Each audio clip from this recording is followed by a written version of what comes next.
اسلام آباد پر دھاوا بولنے والوں سے نرمی نہیں ہوگی، سیکیورٹی انتظامات پر سمجھوتا نہیں ہوگا۔ وزیر داخلہ محسن نقوی کی سخت وارننگ، کہتے ہیں وزیر اعلیٰ خیبر پختونخوا احتجاج کے فیصلے پر نظر ثانی کریں، کوئی بھی احتجاج ملکی وقار کی قیمت پر نہیں ہونا چاہیے، غیر ملکی سربراہان کی موجودگی میں احتجاج مناسب نہیں، کوئی واقعہ ہو گیا تو خمیازہ ساری زندگی بھگتیں گے۔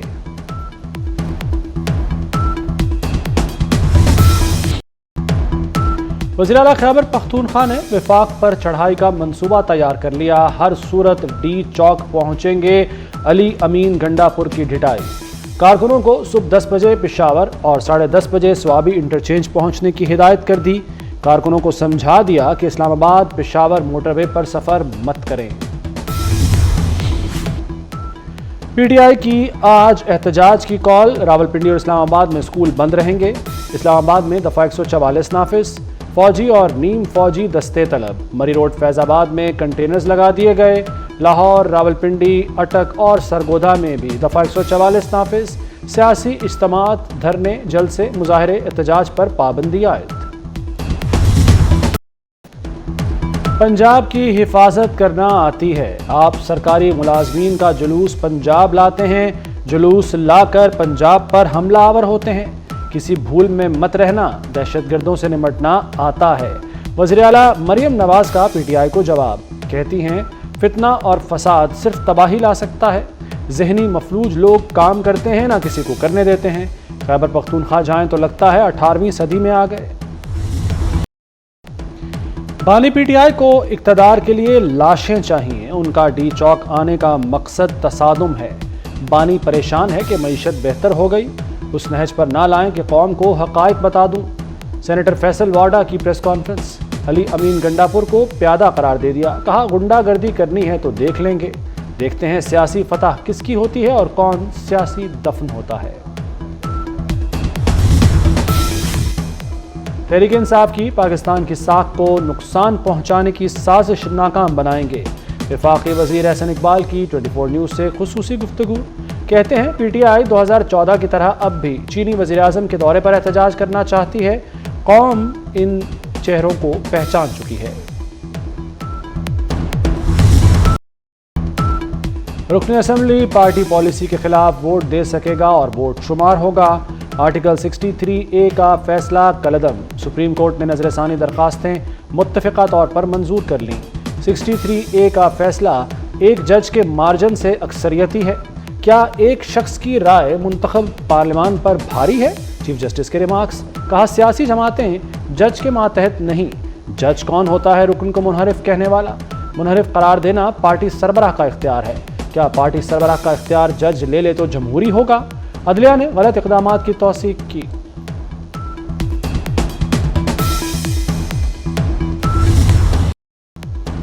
مولانا کا آئینی ترامیم پر حکومت کا ساتھ نہ دینے کا 2 ٹوک اعلان، آئینی ترامیم کی منظوری کے لیے جلد بازی قبول نہیں، 18ویں ترمیم کے لیے ہم نے 9 ماہ سوچ بچار کی تھی، مولانا کی حکومت سے آئینی ترامیم بل اور اپوزیشن کو احتجاج مؤخر کرنے کی اپیل، شنگھائی تعاون تنظیم کانفرنس تک تمام اختلافات بھلا دیے جائیں، 63A نظر ثانی کیس میں فیصلہ قبول ہے لیکن میچ فکسنگ نہیں ہونی چاہیے۔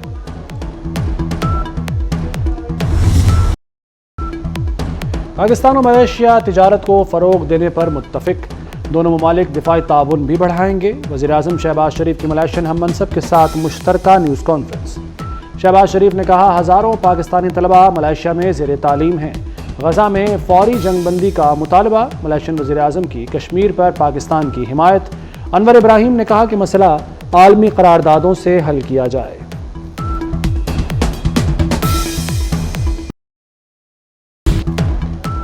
ملیشین وزیر اعظم کے لیے نشان پاکستان کا اعزاز، صدر مملکت نے انور ابراہیم کو نشان پاکستان سے نوازا، صدر آصف زرداری سے ملیشین وزیر اعظم کی ملاقات، 2 طرفہ تعاون سمیت علاقائی امور پر تبادلہ خیال کیا گیا۔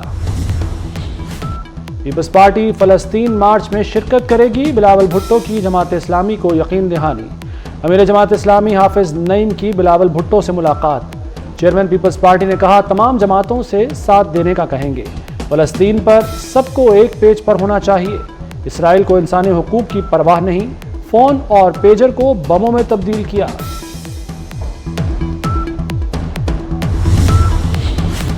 مشرق وسطی میں کشیدگی، سلامتی کونسل کا ہنگامی اجلاس۔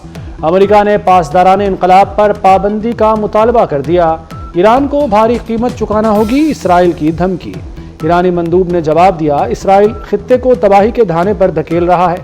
چین نے اسرائیل کو تنازعات بڑھانے سے خبردار کر دیا۔ روس نے کہا، اسرائیل، ایران اور امریکہ کے درمیان جنگ چھیڑنا چاہتا ہے۔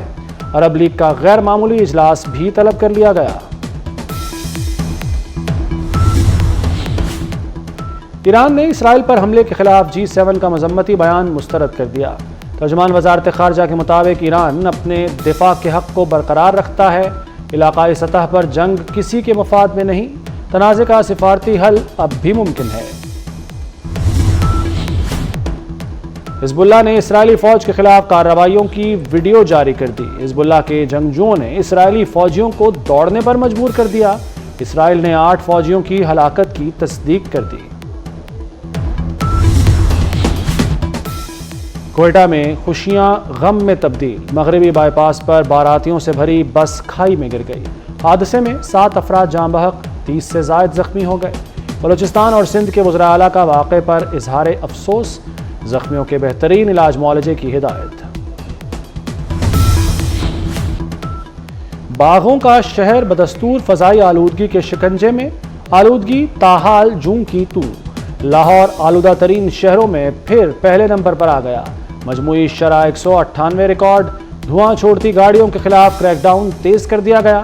پچھلے 48 گھنٹوں کے دوران اینٹوں کے 60 بھٹے مسمار۔ مریم نواز نے روڈا ایریا میں زمین کی غیر قانونی خرید و فروخت روکنے کا حکم دے دیا۔ تجاوزات روکنے کے لیے اسپیشل پولیس فورس بنانے کی منظوری۔ وزیر اعلیٰ پنجاب کی زیر صدارت خصوصی اجلاس۔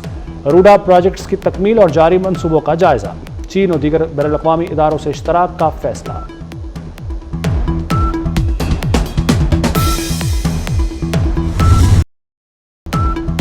پاکستان سٹاک ایکسچینج نے نئی تاریخ رقم کر دی۔ 100 انڈیکس 82,722 کی سطح پر پہنچ گیا۔ مارکیٹ میں 16 ارب سے زائد کا کاروبار ہوا۔ مذہبی اسکالر ڈاکٹر ذاکر نائک کے اعزاز میں گورنر ہاؤس سندھ میں تقریب۔ گورنر کامران ٹیسوری نے ڈاکٹر ذاکر نائک کی دینی خدمات کو سراہا۔ کہا، آپ کی پاکستان آمد باعث افتخار ہے۔ آپ نے دنیا بھر کو اسلام کے صحیح تشخص سے روشناس کرایا۔ رن سے شکست دے دی۔ انگلینڈ کے خلاف ٹیسٹ سیریز کی تیاریاں، پاکستان کرکٹ ٹیم کی ملتان کرکٹ اسٹیڈیم میں پریکٹس۔ پہلا ٹیسٹ